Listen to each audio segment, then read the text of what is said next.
Hello বন্ধুরা, Bengali spice চ্যানেলে তোমাদের সবাইকে স্বাগত জানাই।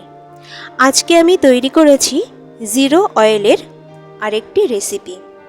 হ্যাঁ, দেখে বিশ্বাস হচ্ছে না তো যে এটা তেল ছাড়া তৈরি করা? তাহলে রেসিপিটা প্রথম থেকে শেষ পর্যন্ত দেখো আর বাড়িতে নিজেরাই তৈরি করে দেখো এটা জিরো অয়েল কিনা।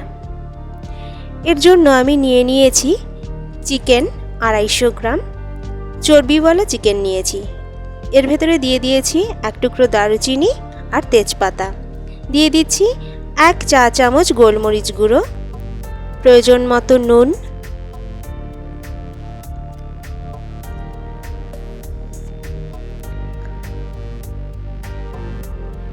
প্রয়োজন মতো হলুদ। এখানে হলুদটা একটু বেশি দেব। প্রয়োজন মতো লঙ্কা গুঁড়ো। লঙ্কা গুঁড়োটা তোমরা যে যেমন ঝাল খাও সেরকম ব্যবহার করবে। ধনে গুঁড়ো 1 চা চামচ আর জিরে গুঁড়ো 1 চা চামচ। সব গুঁড়ো মশলাগুলো দেওয়া হয়ে গেল। এবার দিয়ে দিচ্ছি আদা রসুন বাটা, দুটো বড় বড় পেঁয়াজ কুচি,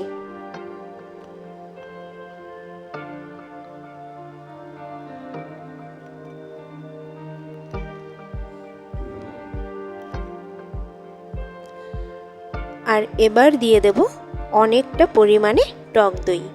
এখানে যেহেতু আমি মাংস বা চিকেন নিয়েছি 250 গ্রাম, 250 গ্রাম চিকেনের জন্য আমি এখানে 100 গ্রাম টক দই ব্যবহার করছি।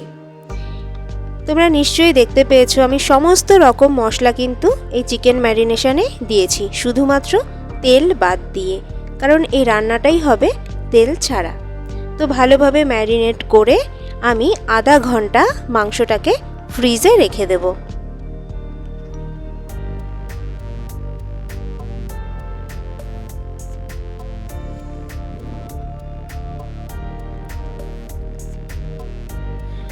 মাংসটা ম্যারিনেট করা হয়ে গেছে, এবার ফ্রিজে রেখে দিলাম। আধা ঘন্টা পর আমি একটা কড়াই বসিয়ে দিলাম। হাই ফ্লেমে কড়াইটাকে খুব ভালোভাবে গরম করে নিচ্ছি। এবার ম্যারিনেট করা মাংসটা আমি ডাইরেক্ট কড়াইতে দিয়ে দিচ্ছি।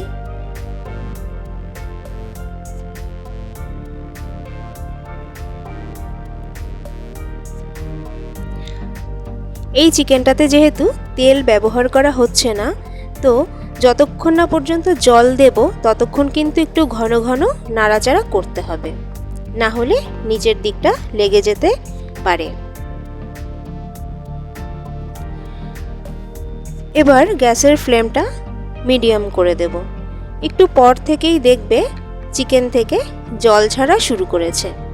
এখানে মূলত চিকেন, পেঁয়াজ আর যে টক দই ব্যবহার করেছি আর নুন ব্যবহার করেছি তার থেকেই জলটা ছাড়ছে।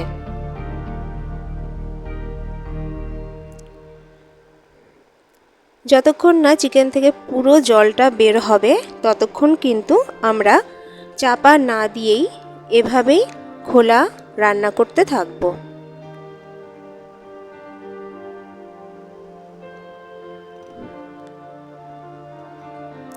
রেসিপিটি যদি তোমাদের ভালো লাগে তাহলে লাইক, কমেন্ট, শেয়ার করো আর চ্যানেলে নতুন হলে সাবস্ক্রাইব করে পাশে থেকো।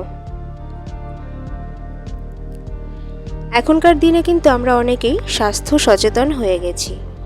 তো যারা যারা স্বাস্থ্য সচেতন তাদের জন্য এই রেসিপিটা কিন্তু বেস্ট। তেল ছাড়া হলেও চিকেনের স্বাদটা কিন্তু কোনো রকমই খারাপ হবে না। তবে যারা ভীষণ পরিমাণে তেল খেতে পছন্দ করো অথবা ভোজন রসিক মানুষ, তাদের এই রেসিপিটি অ্যাভয়েড করাই ভালো। দেখো চিকেন থেকে অনেকটা পরিমাণে জল কিন্তু বেরিয়েছে। চিকেনের জল ছাড়া কমপ্লিট। এবার যে বাটিতে আমি চিকেন ম্যারিনেট করেছিলাম সেই বাটিটা ধুয়ে আমি এখানে জল দিয়ে দিচ্ছি।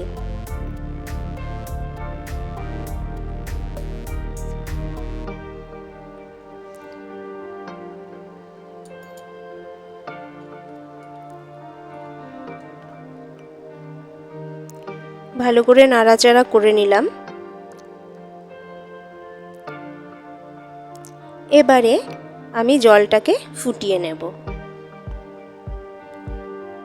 জলটা ফুটে ওঠার পর থেকেই আমি চিকেনটাকে চাপা দিয়ে রান্না করতে থাকবো, যাতে চিকেনটা খুব ভালোভাবে সেদ্ধ হয়ে যায়। কিছুক্ষণ পরে দেখো ঢাকনাটা তুলছি। এইবার দেখো এই যে চিকেনটার চারোপাশে, দেখো একটু সামনে থেকে দেখাচ্ছি, কড়াইয়ের ঠিক চারিদিকে অল্প অল্প তেল দেখা যাচ্ছে। চিকেনে যে চর্বি ছিল সেটার আর দইয়ের থেকে আর যে মশলাগুলো ব্যবহার করেছি প্রত্যেক মশলারই নিজস্ব একটা তেল থাকে, তার জন্য এই সাইডে সামান্য সামান্য তেল ছাড়তে শুরু করেছে। তো তোমরা যখন বাড়িতে এই জিনিসটা তৈরি করবে, এই রেসিপিটা, তখন তোমরা নিজেরাও দেখতে পাবে যে অল্প পরিমাণে তেল ছাড়ে।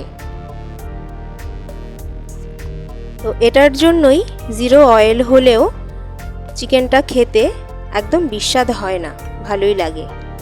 এবার দিয়ে দিচ্ছি আমি 1 চা চামচ চিনি। যেহেতু অনেকটা পরিমাণে টক দই ব্যবহার করেছি, তাই টক ভাব কাটানোর জন্য এখানে আমি 1 চা চামচ চিনি ব্যবহার করেছি।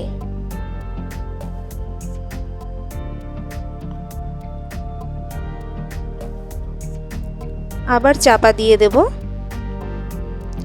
এখানে মাঝখানে আমি সামান্য গরম জল ব্যবহার করেছিলাম।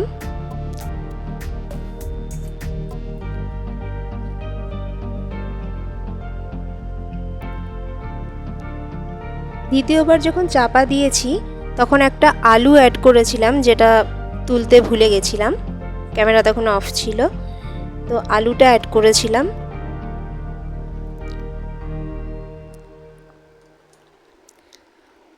আর এই চিকেনের সাথে যখন অ্যাড করবে জলটা উষ্ণ গরম হলেই বেশি ভালো হয়। আর একটু আগেই আমি দিয়ে দিয়েছি সামান্য কসুরি মেথি। তেল ছাড়া চিকেনে যাতে মশলার কোনো রকম গন্ধ, কাঁচা গন্ধ না বার হয়, তার জন্য কিন্তু এই কসুরি মেথিটা দেওয়া। এর জন্য মশলার গন্ধটা বা চিকেনের গন্ধটা খুব ভালো হয়। সব শেষে দিয়ে দিচ্ছি গরম মশলা গুঁড়ো। ব্যাস, চিকেন রান্না কিন্তু আমার কমপ্লিট। কেউ বুঝতেই পারবে না এটা খেয়ে যে এটাতে তেল ব্যবহার করা হয়নি। তোমরা বাড়িতে কিন্তু অবশ্য করেই তৈরি করো এই রেসিপিটা।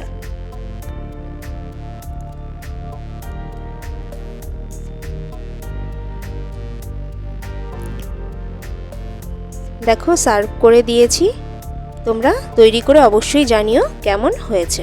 দেখা হবে পরের ভিডিওতে।